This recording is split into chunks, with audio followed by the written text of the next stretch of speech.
আসসালামু আলাইকুম সবাইকে। আশা করি আপনারা সবাই অনেক ভালো আছেন।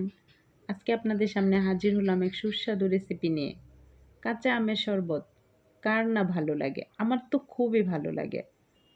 তো দেরি না করে চলুন শুরু করা যাক।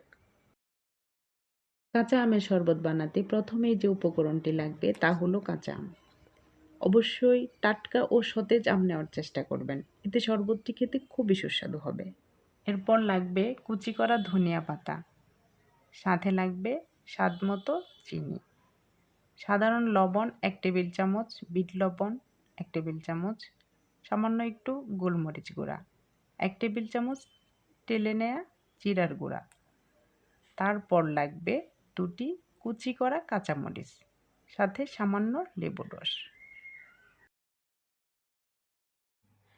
প্রথমে আমি আমগুলোকে ভালোভাবে ধুয়ে নিয়েছি, তারপর কুচি করে কেটে নিয়েছি। এবার কুচি করা আমগুলোকে ব্লেন্ডারে ঢেলে দিব। আমগুলো খেয়াল করবেন যেন আটিযুক্ত না হয়। এরপর কুচি করা ধনিয়া পাতা ব্লেন্ডারে ঢেলে দিলাম। এবার স্বাদমতো চিনি, কুচি করা কাঁচামরিচ, সামান্য লেবুর রস দিয়ে দিব।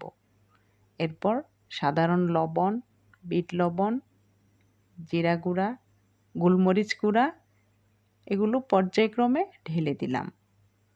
তারপর ব্লেন্ড করার জন্য যতটুকু পানি প্রয়োজন আমি ততটুকু পানি ঢেলে দিব।